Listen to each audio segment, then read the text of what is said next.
전북 서남상공회의소가 회관 이전 신축을 계획하고 있습니다. 정읍 시가 보조금 25억 원을 지원하려고 한 사실이 뒤늦게 알려지면서 논란이 일고 있습니다. 남원으로 가족과 피서를 놓은 70대가 계곡물에 빠져 숨졌습니다. 현장에 출동한 소방당국은 심정지 상태 A씨를 인근 병원으로 옮겼으나 사망했습니다. 30대 임산부가 분만을 위해 병원으로 이동하던 구급차 안에서 구급대원의 도움으로 새 생명을 출산했는데요. 구급대원들은 이동 중에 응급분만을 유도했고 A씨는 건강한 아이를 출산했습니다. 시군마다 다른 고령자 운전면허 자진 반납 지원 기준을 동일하게 해야 한다는 지적입니다. 전북도 자치경찰위원회는 제도의 형평성을 위해 개선안을 마련할 것을 요구했습니다.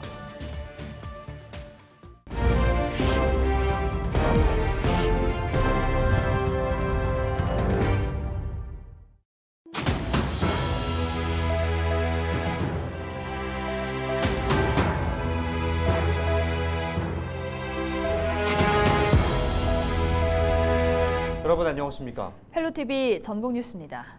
정읍과 고창, 김제, 부안 지역 법정 경제단체인 전북 서남상공회의소가 회관 이전 신축을 계획하고 있습니다. 그런데 여기에 정읍시가 보조금 25억 원을 지원하려고 한 사실이 뒤늦게 알려지면서 논란이 일고 있습니다. 정명기 기자가 취재했습니다. 정읍에 자리한 전북 서남상공회의소입니다.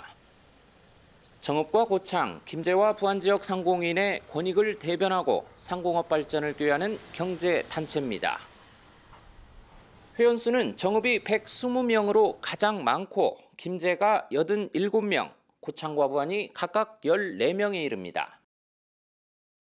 이번에 지은 지 36년 된 회관을 이전 신축할 계획인데 정읍시가 신축 비용의 71%가 넘는 25억 원을 지원할 예정이어서 논란입니다. 전북 서남상의회관 신축 부지인데요. 정읍 지역 회원수가 가장 많고 또 정읍에 짓기 때문에 4개 시군이 예산을 분담한다는 건 다소 무리가 있다는 게 정읍시와 서남상의 측 판단입니다. 그래서 전북도가 시군 간 재정 격차를 줄이기 위해 지원하는 특별조정교부금 10억 원도 확보했다고 합니다. 하지만 전북도 관련 조례는 특별조정교부금을 민간보조사업에 사용할 수 없도록 하고 있습니다.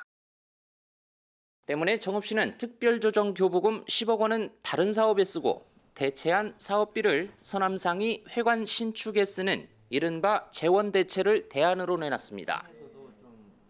상공회의소법을 보조금 지원 근거로 내세우고 있는데 목적은 이렇습니다. 너무 낮고 협소해서 상공인들과 시민들의 이용에 이제 많은 불편을 초래하고 있어요. 기업 지원을 위한 홍보관, 전시관 이런 것을 포함한 비즈니스 센터 기능 강화가 필요할 것 같아서 저희도 이제 예산을 확보를 하게 되었습니다. 하지만 정읍 지역 일부 정당과 시민사회단체는 반발합니다. 서남상의의 사업도 아닌 새 건물을 짓는데 혈세를 투입하는 건 특혜성이라고 지적합니다. 또 제주 상공회의소 신축 사례를 들며 최소한 자부담 비율을 70% 이상 높여야 한다고 주장했습니다. 특정 단체에 대한 과도한 특혜성 예산을 배정했고요. 그것도 해당 단체가 주관하는 사업 관련 보조금 지원이 아니라 건물을 새로 짓는데 보조금을 지원하는 것이 굉장히 문제라고 생각합니다. 서남상의 회관 신축 사업 예산이 반영된 올해 정읍시 예산안은 이미 시의회를 통과한 상황. 보조금 지급을 반대하는 움직임이 확산할 조짐을 보이고 있습니다. 헬로티비 뉴스 정명규입니다. 남원으로 가족과 피서를 온 70대가 계곡물에 빠져 숨졌습니다. 남원 소방서에 따르면 지난 10일 오후 3시쯤 남원시 산내면 한 계곡에서 76살 A씨가 2m 깊이의 물에 빠졌다는 신고가 접수됐습니다. 출동한 소방당국은 심정지 상태의 A씨를 인근 병원으로 옮겼으나 밤 10시쯤 사망했습니다. A씨는 이날 가족과 함께 남원으로 피서를 왔다가 변을 당한 것으로 파악됐습니다. 임산부가 분만을 위해 병원으로 이동하던 구급차 안에서 구급대원의 도움으로 새 생명을 출산했습니다. 전북소방본부는 지난 10일 새벽 3시 30분쯤 익산시 원광대학교 응급실에서 35살 산모 A씨가 진통을 호소한다는 신고가 접수됐다고 밝혔습니다. 신고를 받은 응급대원들은 A씨를 구급차에 태우고 전주에 있는 병원으로 이동했습니다. 대원들은 이동 중 구급키트로 응급분만을 유도했고 A씨는 새벽 4시 20분쯤 출산했습니다. 시군마다 다른 고령자 운전면허 자진 반납 지원 기준을 동일하게 해야 한다는 지적입니다. 전북도 자치경찰위원회는 고령의 운전자 면허증 자진 반납 인센티브 개선안을 의결해 전북경찰청과 전북도에 시행을 권고했습니다. 이 개선안은 시군마다 다른 고령자 운전면허 자진 반납 지원 규모와 기준을 동일하게 맞추도록 하는 내용을 담고 있습니다. 도자치경찰위원회는 제도의 형평성을 위해 이들 시군의 예산 확보나 조례 개정 등을 통해 개선안을 마련할 것을 요구했습니다.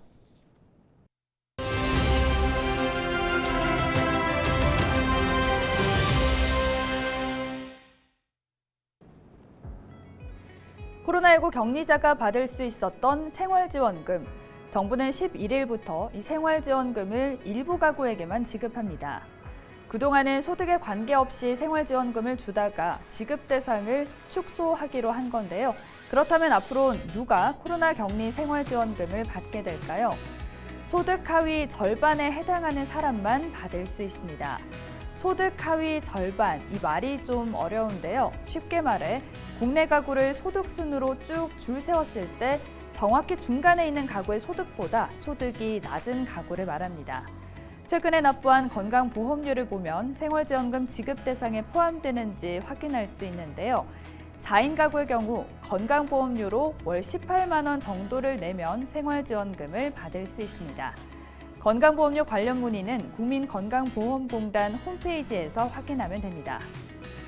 생활지원금 지급액은 종전과 동일합니다. 1인 가구는 10만 원, 2인 이상 가구에는 15만 원입니다. 정부는 코로나 격리자 생활지원금 지급 대상을 축소함과 동시에 코로나19 격리자 유급 휴가비 지원 대상도 줄였는데요. 코로나19 격리자 유급 휴가비는 코로나로 격리된 근로자에게 유급 휴가를 준 기업을 대상으로 정부가 준 지원금인데요. 그동안은 모든 중소기업이 지급 대상이었는데 11일부터는 종사자 수 30인 미만인 기업에게만 지급됩니다. 지급 대상에 해당되는 기업은 전체 중소기업의 75.3% 수준입니다. 지금까지 데일리 브리핑이었습니다. 고창 갯벌에서 천연기념물이자 멸종위기 야생생물 1급인 먹황새가 관측됐습니다. 고창군은 지난달 세계자연유산으로 등재된 고창 갯벌의 생태 모니터링을 하던 중 먹황새 한 마리의 서식을 확인했습니다. 먹황새는 1년에 몇 마리만 우리나라를 찾는 것으로 알려진 희귀종으로 고창 갯벌에서 포착된 것은 이번이 처음입니다. 철새 보존에 관한 국민들의 관심을 촉구하고 철새 데이터베이스를 구축해 고창 갯벌을 찾아오는 철새들의 안정적 서식 환경 조성에 더욱더 힘써 나갈 계획입니다. 김제시 지평선 학당 공무원 시험 준비반이 올해 34명의 합격생을 배출할 것으로 전망했습니다. 김제시는 지난 8일 발표한 지방직 공무원 필기시험에 모두 26명이 합격했다고 밝혔습니다. 앞서 지난 4월에는 간호직과 국가직 시험 합격생 8명을 배출했습니다. 공무원 34명의 합격자를 예정하고 있어 매우 기쁘게 생각합니다. 금년도 그 공무원 시험 준비반은 시민들의 관심과 수요에 발빠르게 대응해 나가겠습니다. 전북권 4대 도시로 응대하는 김제를 만들어가는데 인구 상장 초석 마련하고 우수인재 발굴 요람으로서 역할을 다할 수 있도록 하겠습니다. 남원시 금지면 요천로에 배롱나무꽃이 활짝 펴 방문객들의 눈길을 끌고 있습니다. 이 배롱나무는 금지면 주민들이 김주일 열사의 4.19 혁명 정신을 기리기 위해 김주일 열사 기념관에서 하도리까지 11km 구간에 심은 것입니다.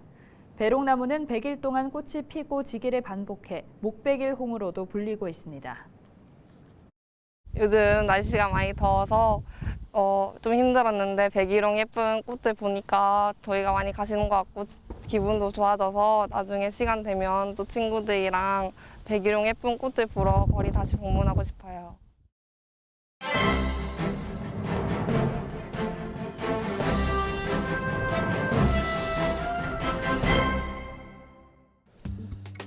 신문브리핑 전북도민일보 기사 살펴보겠습니다.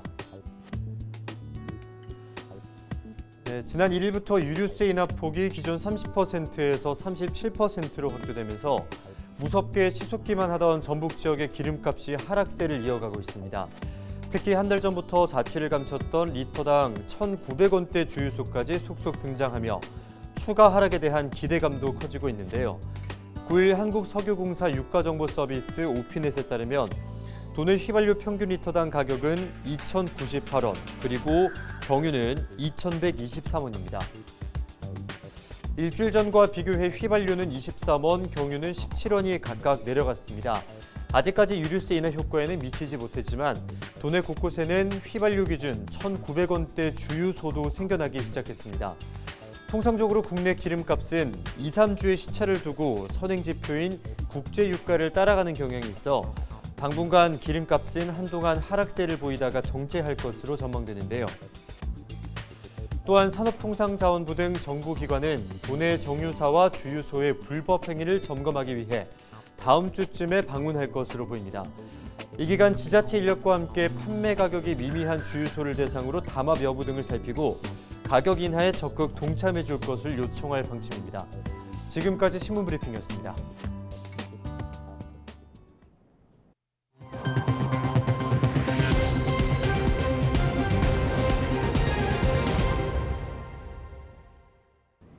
이상으로 뉴스를 마칩니다. 함께해 주신 여러분 고맙습니다.